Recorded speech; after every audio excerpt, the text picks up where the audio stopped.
This Sunday, in the tradition of the church, is called Good Shepherd Sunday because the gospel, the collect, and all of the readings focus to this fundamental idea that God is our shepherd and that we are the sheep of the flock of God.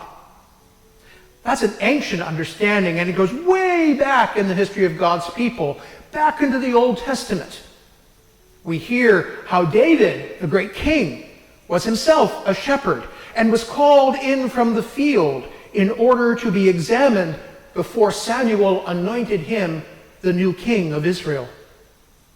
And later on, for example, we also hear in the words of the prophet Ezekiel all about how God is the great shepherd and Israel, the people of God, are his flock and how he cares for them and leads them. So this image that Jesus is using is not a foreign image to the people who would be listening to him. Instead, it would be something fairly familiar. And so it's a little odd that they didn't get what he was talking about. There is a key to that a little later, and we'll talk about that in a moment. But first, I'd like to turn our attention back to the response to the first lesson today, that psalm that is so well known by most of us, the 23rd Psalm.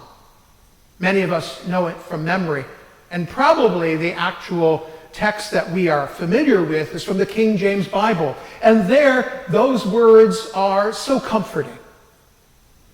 We often use this psalm in the context of our grieving for someone who has died.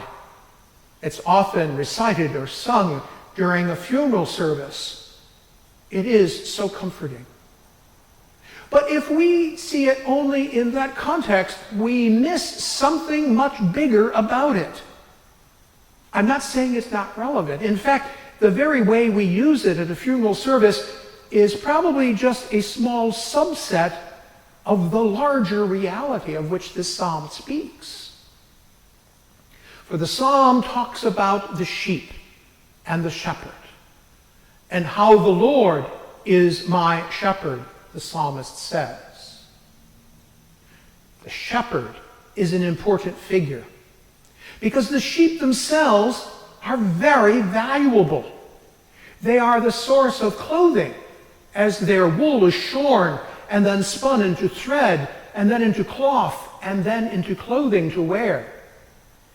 They are the source of daily protein and the milk that they give and the cheese that we make from the milk. And ultimately, when their particular usefulness may be at an end, they are slaughtered and they are used to nourish us with the meat. And so you see, having sheep was a sign of wealth, and it was a sign of security. And so it is that we are the sheep of God. All of those things apply to us too. For God gathers us together as a flock, as a church, as a community, as an assembly, because together we are much stronger. The value of each individual is multiplied many times over when we gather together as a community. Not only the simple sum of all the people there, but of all the great gifts that being in a group, in a community, elicit forth from us, and how those gifts can be used to accomplish the work of God in the world. The Lord is my shepherd. I shall not want. He leads me to lie down in green pastures.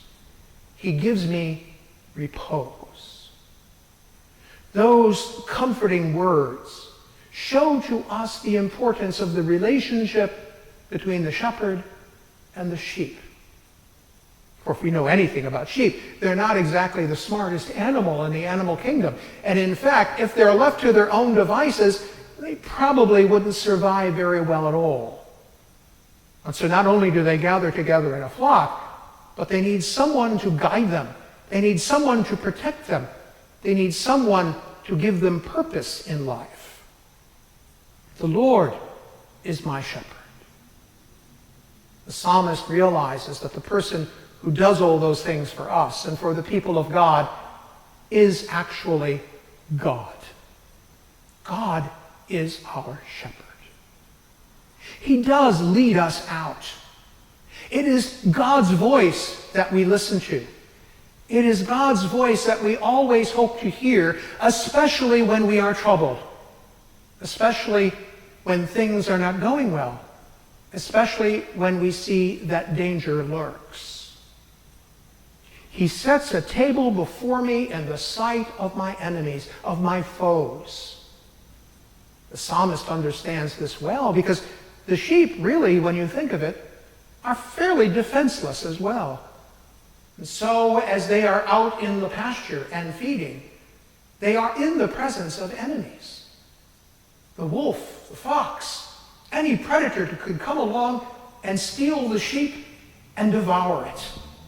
It is the shepherd that protects the sheep, and so gives the sheep confidence that they may safely graze. The Lord is my shepherd.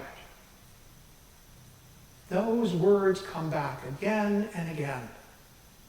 And so it is not unusual again for Jesus to use this image to tell us about our relationship to God. I mentioned that the people that were listening to Jesus could not understand quite what he was talking about. And we get the answer to that just a few sentences later when Jesus, recognizing their inability to understand, simply repeats the image. And he uses words that are used often in the Gospel of John as he introduces this image of the sheep gate. He says, I am the sheep gate. We've heard that before. I am the truth. I am the way. I am the life. I am the bread of life. I am. What we sometimes fail to realize is that in Hebrew, the word that is used to identify God is just that. For when Moses is on Sinai and speaking with God, he asks God specifically what he shall tell the people about the one who is calling him. What is his name? And God tells Moses, I am. So when Jesus uses this phrase, he is identifying himself.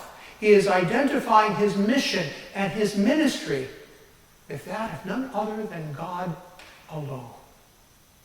I am the sheep gate.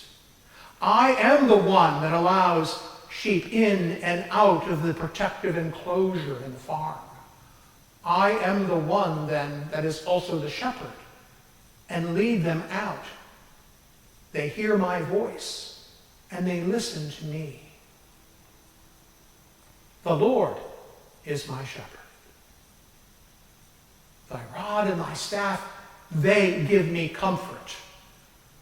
There is a sign that the shepherd has, that the sheep can recognize even apart from the shepherd's voice, and that's the staff that helps him protect them. It keeps them in a flock, to be sure. It's a tool that he uses to gather the sheep together, to keep them moving along as a unit.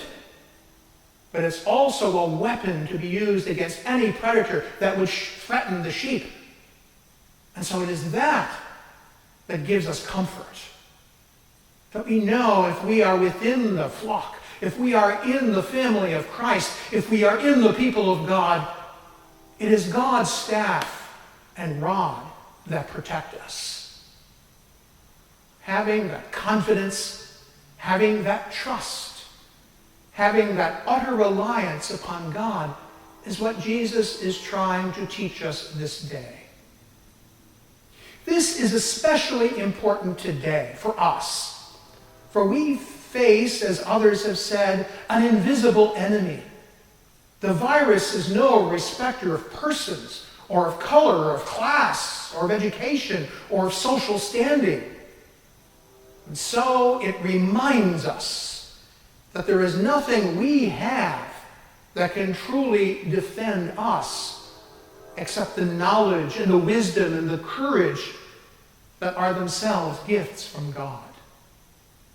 These are the gifts of the Spirit, and they are given to us to be used to protect the people of God, to protect, in fact, the people of the world, for we are all children of God. And so, my friends, as we recall this Good Shepherd Sunday, we are reminded that the Lord is our shepherd, and that it is God who protects us always, and it is God on whom we must always rely, using the gifts, the strengths, and the talents that he gives us, but always realizing that they come ultimately from God. And that it is when we remain close to God and listen for his voice to show us the way that we ourselves will be saved. The Lord is my shepherd. I shall not want. These are most comforting words. May they be your comfort this day and always.